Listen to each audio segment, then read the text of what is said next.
Mbappe, Thuram, Mbappe!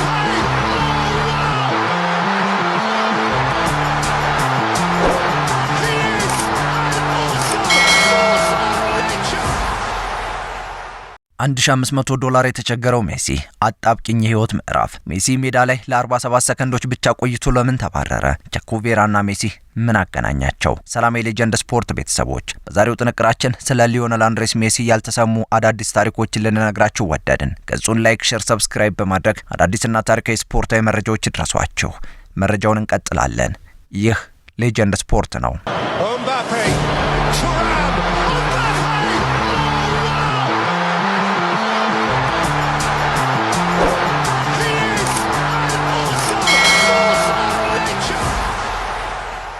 ከአንድ መንደር በተለያዩ ዘርፎች በዓለም ላይ ዝናን ያተረፉ ክብርና ሞገስንም የተጎናጸፉ ጀግኖችን ማፍራት እንዴት ያለ መታደል ነው! በታሪክ መዛግብት ስማቸው በደማቅ ቀለም የተጻፉ ተምሳሌቶችን ማፍረታለች። ከአርጀንቲና ርዕሰ መዲና ቦነስ አይረስ 300 ኪሎ ሜትር ርቃ የምትገኘው ሮዛሪዮ አዎይቺ ከተማ ቸኩቬራንና ሊዮኔል አንድሬስ ሜሲን ለዓለም እንካችሁ ብላ በርክታለች። ሜሲ በእግር ኳስ ዘርፍ፣ ቼ ደግሞ በነጻነት ትግል መሪነት ዘርፍ። ስለ ሮዛሪዮ ይህንን ማለቴ ወደ ዋናው ጽሑፍ መንደርደሪያ ይሆነኝ ብዬ እንጂ ስለ ትንሿ ከተማ ብዙ የምንነግራችሁ ነገር ኖሮኝ አይደለም። ሆኖም ግን ከትንሿ መንደር ስለወጣው ሊዮኔል ሜሲ ልነግራችሁ እንጂ 169 ሳንቲሜትር ቁመት አለው። በ1987 ዓ.ም እንደ ጎርጎሮሲያኑ የዘመን አቆጣጠር ጥር 24 ቀን በራእይ ትነግሳለህ በትንቢትም ተአምር ትሰራለህ ያልተባለው ጨቅላ በአርጀንቲና ሮዛሪዮ ከተማ ይችን ዓለም ተቀላቀለ። አባቱ ጆርጌ ሆራሲዮ ሜሲ በአንድ የብረታ ብረት ፋብሪካ ውስጥ ቅጥረኛ የነበረ ሲሆን እናቱ ደግሞ ሲሊያ ማሪያ ኩኩቴን የግማሽ ሰዓት የጽዳት ሰራተኛ ነበረች። የቤተሰቡ ብዛት ሁለት ወንድሞች ማለትም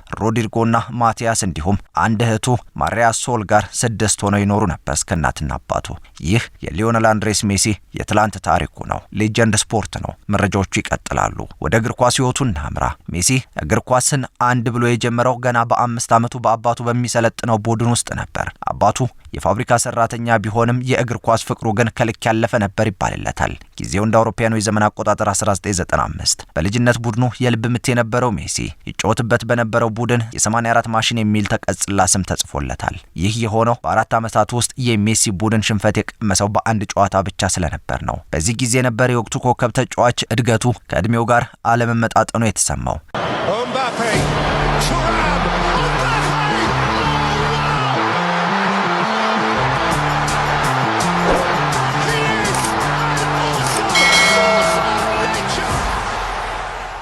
በሐኪም ሲመረመርም የእድገት ሆርሞን እጥረት እንደገጠመው ተነገረ። ያኔም እድሜው ገና 11 ብቻ ነበር። በቤተሰቡ በኩል ጭንቀት ነገሰ። እንዴት ሊሆን ተባለ።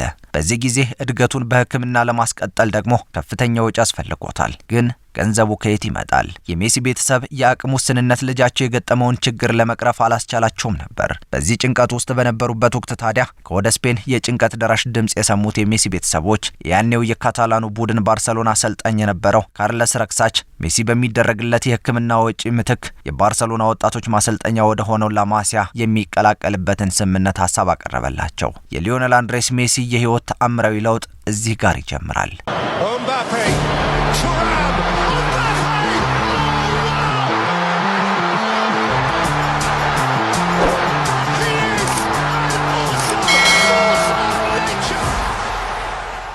የቀረበላቸውን ግብዣ ማቅማማ ሳያሳዩ የጆርጌ ሆራሲዮ ቤተሰብ ከሜሲ ጋር በመሆን አባቱ ከነጓዛቸው ወደ ስፔን ጉዞ አደረጉ። ባርሰሎናዎችም በቃላቸው መሰረት የብረታ ብረት ፋብሪካ ተቀጣሪውን ጆርጌ ሆራሲዮን መክፈል ያልቻለውን የአሜሪካን ዶላር ክፍያ ፈጽመው የሜሲን ሕክምና በስኬት አጠናቀቁ። ያኔ በ10 ሺዎች የሚከፈልለት ሕክምና ለዚህ ቤተሰብ ከስጦታም በላይ ነበር። መሰረቱን ሮዛሪዮ ያደረገው ኒውልስ ኦለም ቦይስ ለሜሲ ሕክምና ወጪ ለማውጣት ፈቃደኛ ባለመሆናቸው ሕፃኑን ልጅ በሕክምና ለመደገፍ የስፔኑ ባርሰሎና 45 ቀናትን የፈጀ 1500 የአሜሪካን ዶላር ያወጣ ሕክምናን ፈጸመ። በላማሲያ ማዕከል ሳይንሳዊ በሆነ መንገድ መሰልጠን የጀመረው ሊዮኔል አንድሬስ ሜሲ ከበፊቱ እጅጉን የበለጠ ብቃቱን በማሳየት በማዕከሉ የሚገኝበትን ሰዎች አብዝቶ ማስገረም ጀመረ። የዋናው ቡድን አሰልጣኝ የነበረው ሆላንዳዊ ፍራንክ ራይካርዶም በአርጀንቲና የኳስ ችሎታ እጅጉን መደመሙን ቀጠለ። እናም በዋናው ቡድን ውስጥ ሊያስፈርሙት ፍላጎት አደረባቸው። በብሉ ግራናዳው ሁለተኛው ቡድን 14 ጨዋታዎችን አድርጎ 21 ግቦችን ከመረብ በማሳረፍ ወደ ዋናው ቡድን ለማደግ የሚያደርገውን ሩጫ ተያያዘ። Mbappe, Thuram,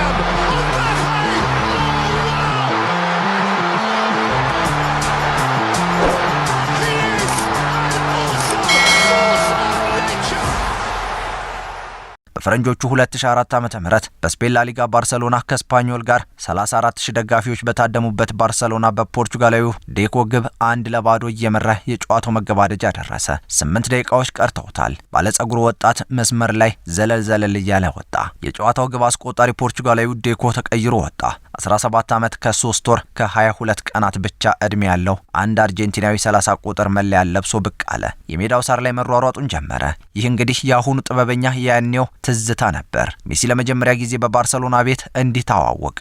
ይህ ሌጀንድ ስፖርት ነው። የሜሲ ታሪክ ይቀጥላል። ከስፓኞል ጋር የነበረው ጨዋታ በ1-0 ውጤት ተጠናቀቀ። በ2005 እንደ ፈረንጆቹ የዘመን አቆጣጠር የስፔን መንግስት ዜግነት ሰጠው። ከዚያን ጊዜ ጀምሮ የሜሲ ህይወት ባልተጠበቀ መንገድ ፍጥነት መጓዝ ጀመረ። ከ7 ወራት በኋላ በ34ኛው ሳምንት የስፓኒሽ ላሊጋ ሜሲ ባርሰሎና አልባሴቴን 2-0 ሲረታ ከሮናልዲኒዮ ያገኛትን ኳስ ተጠቅሞ የመጀመሪያውን ግብ አስቆጠረ። ይህ በባርሰሎና ዋና ቡድን የመጀመሪያ ግብ ሆና ተመዘገበችለት። ሜሲ በላሊጋው የመጀመሪያ ተሳትፎ የምንጊዜም ወጣቱ ተሳታፊ ሲሆን ከጥቂት ወራት በኋላ አልባሴቴ ላይ ከመረብ ያሳረፋት ግብ ደግሞ በተመሳሳይ አዲስ ክብረ ወሰንን አጎናጽፈዋለች።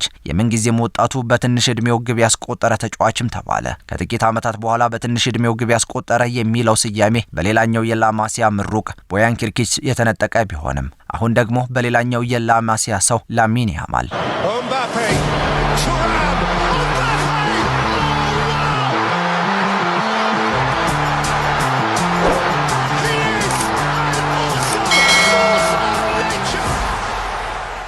በዚያው የ2004 እንደ አውሮፓውያን አቆጣጠር ሜሲ ለሀገሩ አርጀንቲና የበኩሉን እንዲያበረክት ሀገሩ አርጀንቲና ጥሪዋን አቀረበችለት። ፊፋ በሚያዘጋጀው የወጣቶች ዓለም ዋንጫ ውድድር ተሳትፎ ማድረግም ቻለ። የወጣቶቹ የዓለም ዋንጫ ተጀመረ። በጉዞ ሂደት የሜሲ ሀገር ለፍጻሜ ደረሰች። አፍሪካዊት ሀገሯ ናይጄሪያ ደግሞ ሌላኛው የዋንጫ ተፋላሚ። የፍጻሜው ጨዋታ በአርጀንቲና 2-1 አሸናፊነት ሲጠናቀቅ ሜሲ ሁለቱንም ግቦች በፍጹም ቅጣት ምት ማስቆጠር ችሏል። የውድድሩን የወርቅ ጫማም የግሉ አደረገ። የሜሲ የስኬት መንገድ እየተደላደለ መጣ። 2005 ለሜሲ አዲስ ነገሮችን ማሳየት እንደቀጠለች ነው። የወጣቶቹ የዓለም ዋንጫ ከ20 ዓመት በታች የአርጀንቲና ቡድን ጋር ካነሳ በኋላ ለዋናው ብሔራዊ ቡድኑ ለመጫወት ጊዜ አልወሰደበትም ነበር። ይህንን ጊዜ ለማግኘት የጠበቀው 1 ወር ብቻ ነበር። ሀገር አርጀንቲና አዲሱን ንጉሷን ጥሪ አቀርባለታለች። ትንሹም ልጅ ጥሪውን ተቀብሏል። በነገራችን ላይ ሜሲ ያኔ ዜግነቱ ስፔናዊ እንዲሆን ፈቃድ የሰጠችው ስፔን ለስፔን ብሔራዊ ቡድን ተጫወትልን ስትል ጠይቀውም ነበር። እኔ አርጀንቲናዊ ነኝ ብሏቸው አሻፈረኝ የሚለውን መልሱን መለሰላቸው እንጂ ጥያቄያቸውንም ውድቅ አደረገባቸው።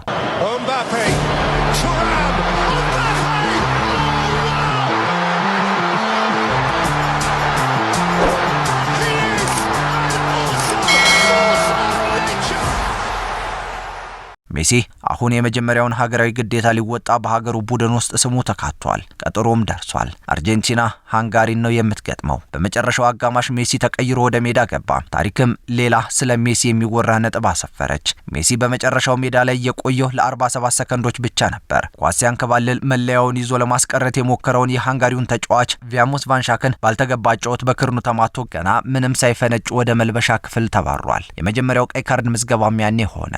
ይህ እንግዲህ የመጀመሪያው የሜሲ ይፋዊ የሀገራዊ ግጥሚያ ክስተት ነበር። ይህ የሜሲ የህይወት ጅማሮ ነው። ከዚህ በመነሳት የዓለም ዋንጫን ከፍ አድርጎ የሳመው የባርሰሎናው ኮከብ ማንም እንዳይደርስበት አድርጎ የሰቀለው በታሪክ አቻ የማይገኝለት የሚመስል ታሪኮችን የጻፈ ሜሲ ታሪኩ ከዚህ ይጀምራል። በክፍል 2 የሊዮኔል አንድሬስ ሜሲን የስኬት መንገዶች በስፋት እንቃኛለን። ለዛሬው ግን እዚህ ላይ እናብቃ።